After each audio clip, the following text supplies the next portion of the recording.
2ನೇ ಸಮಾವೇಶಕ್ಕೆ ಅಧ್ಯಕ್ಷತೆಯನ್ನು ವಹಿಸಿದಂಥ ಡಾಕ್ಟರ್ ಸಿದ್ಧಲಿಂಗ ಮಹಾಸ್ವಾಮಿಗಳು ಗದಗ್ ಹಾಗೂ ಚಿಂತಾಮಣಿ ಸಿದ್ದಿಯವರೇ ಹಾಗೂ ಅವರಿಂದೆಲ್ಲದೆ ವೇದಿಕೆ ಮೇಲೆ ಆಸೀನರಾಗಿರುವಂಥ ಎಲ್ಲ ಮುಖ್ಯ ಅತಿಥಿಗಳೇ ಹಾಗೂ ಸಹೋದರ ಸಹೋದರಿಯರೇ, ಲಿಂಗಾಯತ ಸ್ವತಂತ್ರ ಧರ್ಮ ಕುರಿತು ಬರೆಯುವ ಪೂರ್ವದಲ್ಲಿ ಲಿಂಗಾಯತ ಎಂದರೆ ಎಂಬುದನ್ನು ತಿಳಿಯುವುದು ಅವಶ್ಯಕವಾಗಿದೆ. ಲಿಂಗಾಯತ ಎಂದರೆ 12ನೇ ಶತಮಾನದ ಬಸವಣ್ಣನೇ ಧರ್ಮಗುರು ಹಾಗೂ ಬಸವ ಶರಣರಾಗಿ ರಚಿಸಿದ ವಚನ ಸಾಹಿತ್ಯ ಧರ್ಮವನ್ನೇ ಒಪ್ಪಿಕೊಳ್ಳುವ ಮೂಲಕ ಇಷ್ಟಲಿಂಗ ವ್ಯಕ್ತಿ ಲಿಂಗಾಯತರನ್ನು ಬಹುತೇಕ ಜಾತಿಯಿಂದ ತಿಳಿಯುವುದು ಒಂದು ಮಹಾಪ್ರಮಾಣದ ಹಿಂದೂ ಧರ್ಮದ ಮಾತ್ರ ಜಾತಿ ವ್ಯವಸ್ಥೆ ಇದೆ. ಲಿಂಗಾಯತ ಹಿಂದೂ ಧರ್ಮದಲ್ಲಿ ಒಂದು ಜಾತಿಯಲ್ಲಿ ಅದು ಜೈನ, ಬುದ್ಧ, ಸಿಖ್, ಮುಸ್ಲಿಂ, ಕ್ರೈಸ್ತ, ಪಾರ್ಸಿ ಧರ್ಮದಂತೆ ಒಂದು ಪ್ರತ್ಯೇಕ ಧರ್ಮವಾಗಿದ್ದು ಲಿಂಗಾಯತವು ಹಿಂದೂ ಧರ್ಮದಿಂದ ಭಿನ್ನವಾಗಿದೆ. ವರ್ಣಾಶ್ರಮ ಪದ್ಧತಿ, ಕರ್ಮ ಹಾಗೂ ಪುನರ್ಜನ್ಮ ಸಿದ್ಧಾಂತ, ಕಾಯಕ ಮತ್ತು ದಾಸೋಹ ಸಿದ್ಧಾಂತ ಅಷ್ಟವಾಗಿದೆ. ಪಾಂಚಕರಣ ಪಠಿಸಿದ ಜಾತೀಯತೆ ನಿರ್ಮೂಲನೆಯನ್ನು ಸರ್ವ ಸಮಾನತೆ ಶರಣರ ಅನುಭವ, ವೈಜ್ಞಾನಿಕ ವಿಚಾರಧಾರೆ ಹಾಗೂ ವಾಸ್ತವಿಕ ನಡೆನುಡಿ ಈ ಧರ್ಮ ಆಕರ್ಷಣೀಯವಾಗಿದೆ. ಈ ಧರ್ಮವನ್ನು ಎಲ್ಲರೂ ವರ್ಗದ ಸಮಾನವಾಗಿದೆ ಮತ್ತು ಜಗತ್ತಿನ ಇತಿಹಾಸದಲ್ಲಿ ಅಪೂರ್ವ ವಿಶಿಷ್ಟ ಎನಿಸಿದರೆ ಅನುಭವ ಮಂಟಪವೆಂದು ಧರ್ಮ ಸಂಪತ್ತನ್ನು ಸ್ಥಾಪಿಸಿ ಹೆಗ್ಗಳಿಕೆಯಾಗಿದೆ. ಲಿಂಗಾಯತ ಧರ್ಮದ ಸ್ವರ್ಗ, ನರಕ, ಜನ್ಮ, ಪುನರ್ಜನ್ಮ ಶಾಹಿಯನ್ನು ಸೃಷ್ಟಿ ಎನ್ನುವುದನ್ನು ಸಾಧಿಸಿ ಶರಣರ ಇಷ್ಟಲಿಂಗ ಪೂಜೆಯ ಮೂಲಕ ದೇವರು ಮತ್ತು ಭಕ್ತನ ಸಂಬಂಧ ನೇರ ಮತ್ತು ನಿರಂತರವೆಂದು ಶರಣರು ಹೇಳಿದ್ದಾರೆ. ಇಂದಿನ ನನ್ನ ಇದಕ್ಕೆ ವಿರಾಮವನ್ನು ಕೊಟ್ಟಿದ್ದೇನೆ.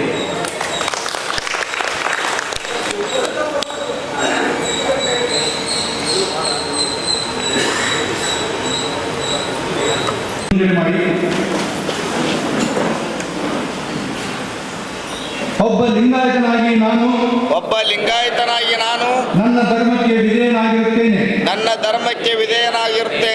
ನಾನು ಲಿಂಗಾಯತ ಧರ್ಮದ ನನ್ನ ಉಪಧರ್ಮದ ಕುರಿತು ಹೆಮ್ಮೆ ಪಡುತ್ತೇನೆ. ನಮ್ಮ ಧರ್ಮಗುರು ಬಸವಣ್ಣ ಧರ್ಮಗ್ರಂಥ ವಚನ ಸಾಹಿತ್ಯವೆಂಬುದನ್ನು ಒಪ್ಪಿಕೊಂಡಿದ್ದೇನೆ.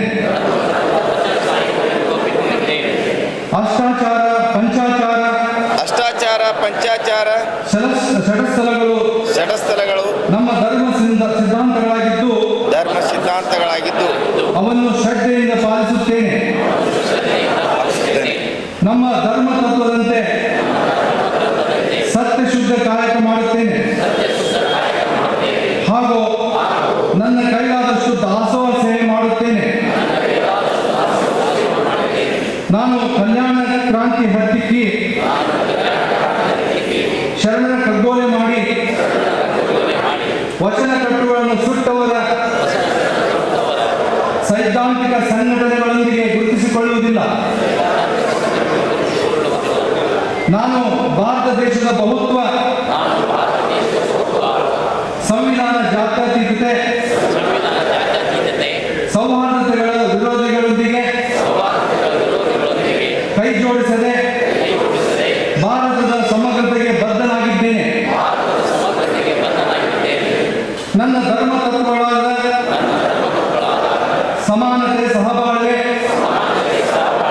ಪರಧರ್ಮ ಕುರಿತು ಗೌರವ, ಸಕಲ ಜೀವಾತ್ಮರಿಗೆ ಲೇಸನ್ನು ಬಯಸುವ ವಿಚಾರಗಳಲ್ಲಿ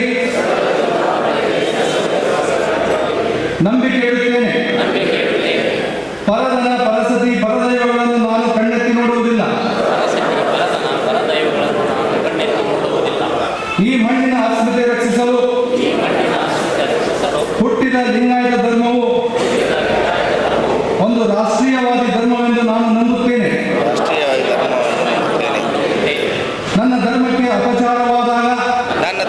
ಅಪಚಾರವಾದಾಗ ನಾನು ಗಣಾಚಾರ ತತ್ವವನ್ನು ಅನುಸರಿಸಿ ನನ್ನ ಧರ್ಮವನ್ನು ರಕ್ಷಿಸಲು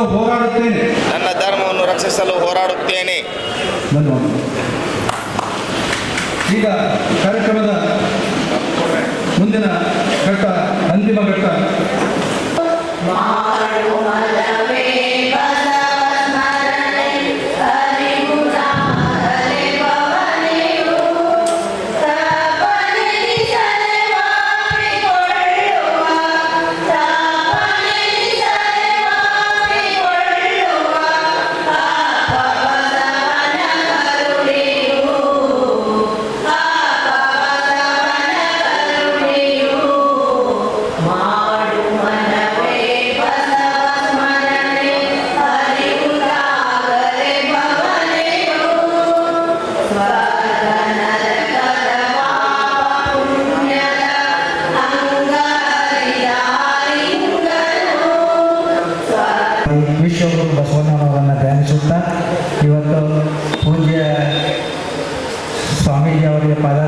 ಮುಂದಿಡುತ್ತಾ ಒಂದು ಗುರು ಬಸವಣ್ಣನವರ ಭಾವಗೀತೆಯನ್ನು ಹಾಡ್ತಾ ಇದ್ದೇವೆ. ಮುಕ್ತಿದಾಯಕ ಶರಣು ರಕ್ಷಕ ನಿತ್ಯ ಮೂರ್ತಿ ಬಸವನೇ, ಭಕ್ತಿಯಿಂದಲಿ ಚರಣ ಕಮಲಕ್ಕೆ ನಿತ್ಯ ವಂದಿತೆ ತಂದೆಯೇ.